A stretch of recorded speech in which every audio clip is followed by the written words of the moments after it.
안녕하세요. 마지막 순간까지 최고의 플레이로 짜릿한 감동을 안겨준 스포츠 스타들의 일대기를 조명하는 농구 전문 채널 버저비터입니다. 오늘은 NBA에서 3년 연속 정규리그 득점왕을 차지한 유일한 선수 케빈 듀란트에 대해 얘기해볼까 합니다. 한때 듀란트는 2010 WNBA 신인 드래프트 전체 2순위로 미네소타 링스에서 활약했던 라이트와 약혼함의 화제를 모았는데요. 하지만 2013년 라이트가 하나 외환은행으로 이적을 결정하면서 둘은 오랫동안 떨어져 있어야 했습니다. 사실 듀란트는 멀리 떨어지는 것 때문에 라이트가 한국에 가는 것에 대해 이해하지 못했습니다. 그 결과 라이트는 가족에게 긴급한 일이 생겼어요라는 문자 하나만 남기고 팀을 무단 이탈해버렸습니다. 듀란트의 반대에도 불구하고 한국행을 선택했지만 한국에 온 뒤에는 그녀 스스로 향수병에 시달리며 팀 적응에 실패한 것이죠. 이 사건으로 인해 라이트는 향후 5년간 WKBL 출전이 금지되었고 그녀가 한국을 떠난 지 9개월 되는 시점에 듀란트 역시 파혼 사실을 밝혔습니다. 우리는 그냥 각자의 길을 걷기로 했습니다. 저는 라이트를 사랑하지만 그녀를 옳은 방법으로 사랑하지는 않았습니다. 2017년 9월 18일 자신의 SNS로 전 소속팀인 오클라호마 시티 선더와 빌리 도노반 감독을 비난하는 글을 올렸습니다. 하지만 그 내용이 졸렬하고 멀티 계정을 사용하는 느낌이 들어 그동안 듀란트에게 좋은 느낌을 가졌던 팬들을 놀라게 했습니다. 그 내용은 다음과 같았습니다. 듀란트가 오클라호마 시티를 떠난 것에 대해 우승 말고 또 다른 솔직한 이유가 있을까? 그는 구단이 좋아하지 않았을 거야. 혹은 도노반을 위해 뛰는 것을 좋아하지 않았을 거야. 팀 멤버 또한 좋지 않았어. 단지 듀란트와 웨스트브룩이 있었을 뿐이지.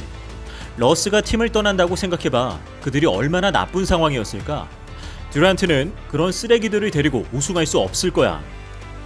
해당 글은 듀란트가 깜빡하고 본 계정에서 로그아웃하지 않고 자신을 방어하는 식의 내용을 남긴 것인데요. 이 글이 논란이 되자 듀란트는 얼마 후 자신이 멀티 계정을 사용한 것을 인정했습니다. 그리고 자신의 전 소속 구단과 팀원들을 비난한 것에 대해 사과했죠. 이 사건은 미국 내 상당한 이슈가 되었고 듀란트는 여러 매체를 통해 엄청난 비난을 받았습니다. 발 없는 말은 천리를 가고 내뱉은 말은 결코 주워 담을 수 없다는 것. 듀란트가 미리 알았어야 했다는 생각이 드네요. 듀란트는 1988년 9월 29일 워싱턴 DC에서 태어났지만 곧바로 메릴랜드주로 이사를 갔습니다. 고등학교 2학년 때 탈라스 브라운을 만나 듀란트는 가드의 기술을 지닌 괴물 포워드로 진화하게 됩니다. 이후 농구 명문 고교인 오크힐 아카데미로 전학을 가 평균 19.6득점, 8.8리바운드를 기록해 전미 세컨드 팀에 선출됩니다. 그리고 다시 몬트로스 크리스천 고등학교를 전학해 평균 23.6득점, 10.9리바운드를 기록하죠. 텍사스 대학교에 진학할 당시 듀란트의 키는 206cm에 달했는데요. 그는 시즌 개막 후 대학 최고의 포워드로 평가받으며 케빈 가넷에 비견되었죠. 당시 평균 득점 25.8득점, 11.1리바운드로 전미 랭킹 탑에 올랐으며 통산 득점 903점으로 빅12 컨퍼런스 역대 신기록과 NCAA 역대 2위 기록을 세우죠. 통산 리바운드 역시 390개를 달성해 역대 신기록을 세웁니다.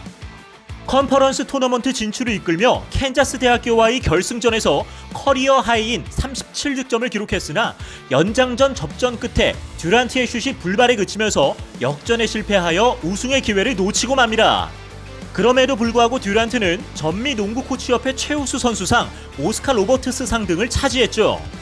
그의 활약을 인정하여 텍사스 대학교는 그의 등번호를 영구 결번으로 지정합니다. 신입생 시즌을 마친 후 2007년 NBA 드래프트에 참가한 듀란트는 전체 1번 픽으로 포틀랜드에 지명된 그렉 오든에 이어 두 번째 픽을 가진 시애틀 슈퍼소닉스에 지명됩니다. 더 놀라운 점은 드래프트 지명 전 이미 나이키와 7년간 6천만 달러의 계약에 합의하는데요. 해당 금액은 르브론 제임스 이후 두 번째로 많은 금액이었습니다. 아디다스는 이보다 더 많은 7천만 달러의 계약을 제시했지만 듀란트는 어릴 때부터 신어오던 나이키를 선택했다고 합니다. 당시 시애틀은 레이 앨런과 리샤드 루이스를 다른 팀으로 보내고 당대 가장 유능한 GM이었던 샘 프레스티를 영입해 팀 리빌딩을 준비 중이었는데요. 새 감독으로 임명된 칼리 시몬은 듀란트를 슈팅 가드로 1년간 기용합니다. 2007년 10월 31일 덴버전에서 NBA 첫 무대를 밟은 듀란트는 18득점, 5리바운드, 3스틸을 기록했고 루키 시즌 마지막 경기에서는 42득점, 13리바운드, 5어시스트로 생애 첫 더블더블을 달성합니다. 2007-2008 시즌에는 팀이 고작 20승만 기록할 정도로 부진했지만 경기당 평균 20.3득점을 기록해 신인왕을 차지합니다.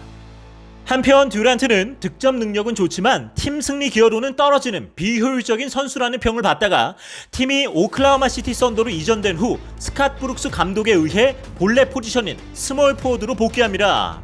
이에 따라 3점 슛과 리바운드 수치를 끌어올린 듀란트는 전체 평균 득점 6위에 오릅니다.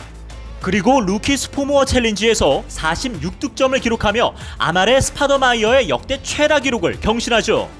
또한 HORSE 챌린지 이벤트에서 우승을 거머쥡니다.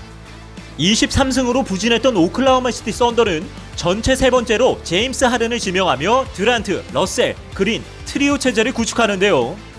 이후 전년도의 2배가 넘는 50승을 달성하며 서부 플레이오프에 진출하죠. 이 시즌을 계기로 듀란트는 올스타 리저브에 선발되었으며 올 NBA 퍼스트 팀에로 선정됩니다. 시즌 29경기 연속 25득점 이상을 기록한 듀란트는 앨런 아이버슨의 기록을 깨고 마이클 조던의 40경기 연속 다음의 기록을 보유하게 됩니다. 또한 경기당 10.2개의 자유투를 얻어내 9.2개를 성공시켜 자유투 성공률 9할을 기록한 NBA 역사상 최초의 선수가 됩니다. 그리고 내 외곽을 가리지 않는 전천후 득점 기계로 발돋움하여 경기당 평균 30.1득점을 기록하여 최연소 득점왕 타이틀까지 거머쥐게 되는데요. 이뿐만 아니라 팀 내 최다인 7.6개의 리바운드까지 잡아낸과 동시에 경기당 1개 이상의 스틸과 블록을 기록했습니다. 그 결과 르브론 제임스 다음으로 많은 MVP 표를 얻었죠. 이후 오클라호마 시티와 5년간 8,600만 달러의 연장 계약을 맺으며 프랜차이즈 스타 반열에 오른 듀란트는 2010 FIBA 세계 선수권 대회에 출전해 미국의 금메달을 이끌며 만장일치로 대회 MVP에 선정됩니다. 2010-11 시즌에도 케빈 듀란트는 경기당 27.7득점을 올리며 2년 연속 득점왕 자리를 차지합니다. 2011년 1월 22일에는 3점 슛으로 버저비터를 터뜨리며 승리의 주역이 되기도 했습니다. 하지만 서부 파이널에서 댈러스에게 1대5로 패배하며 시즌을 마감해야 했죠. 2011년 12월에는 디펜딩 챔피언인 댈러스를 상대로 역전 3점 버저비터를 꽂아 넣으며 팬들에게 굉장한 임팩트를 남기는데요. 이때부터 르브론 제임스와 함께 MVP 후보에 올랐습니다. 2012년 2월 19일에는 덴버를 상대로 무려 51득점을 몰아넣으며 커리어 하이를 경신했고 시즌 막판에 코비 브라이언트를 역전하며 경기당 28득점으로 3년 연속 득점왕 자리를 고수합니다. 이처럼 듀란트는 3년 연속 득점왕제에 오르고도 플레이오프에서 번번이 패배하며 최종 라운드에 진출하지 못했는데요. 2017 시즌에 이르러서야 플레이오프에서 자신의 밀착 수비로 압박하던 LA 레이커스를 격파하고 파이널까지 진출합니다. 그리하여 결국 2017 시즌과 2018 시즌 두 번의 파이널 챔피언과 MVP를 석권하죠. 이러한 영광에도 불구하고 듀란트는 새로운 기회를 잡기 위해 2019년 브루클린 네츠로 이적합니다. 하지만 해당 시기 그의 이복 형제인 글리포트 딕슨이 술집에서 총격으로 사망하게 되는데요. 시즌 MVP를 수상할 당시 언급했을 정도로 각별한 사이였기에 충격이 꽤 컸다고 합니다. 게다가 2020년 3월 18일에는 팀 동료 3명과 함께 코로나19 양성 판정을 받았고 2021년 1월 5일에도 코로나19 확진자와 접촉하여 격리 조치가 되기로 했습니다. 게다가 2월 15일에는 햄스트링 부상으로 당분간 결장하게 되었습니다. 현재 듀란트는 동부 컨퍼런스 팬투표 1위를 차지해 2021 NBA 올스타전에서 팀의 주장을 맡았는데요. 무사히 복귀해 서부 컨퍼런스를 이끄는 킹 르브론 제임스를 상대로 한 별들의 전쟁에서 좋은 경기력을 보여주기를 기대합니다. 그럼 끝으로 듀란트가 오래 남긴 포부들을 되새기며 오늘의 이야기를 마치겠습니다. 우리는 정말 재능 있는 팀이에요. 다양한 역할을 할 수 있는 선수들이 많죠. 그래서 경쟁심이 생기게 되는데요. 하지만 이 경쟁은 단순히 다른 선수의 자리를 뺏으려는 것이 아니라 우리가 최종적인 목표인 우승을 달성하는 데 도움을 주는 것이죠. 경쟁 속에서 우리는 점점 발전할 것입니다. 지금까지 NBA 현역 최고의 스코어러로 평가받는 케빈 듀란트에 대해 살펴보았습니다. 오늘의 주제와 관련하여 더 궁금하신 점이 있다면 하단 고정 댓글에 있는 오픈 채팅을 사용하여 언제든지 문의해 주십시오. 저희 버저비터는 더 흥미로운 내용으로 다시 인사드리겠습니다. 시청해 주셔서 감사합니다.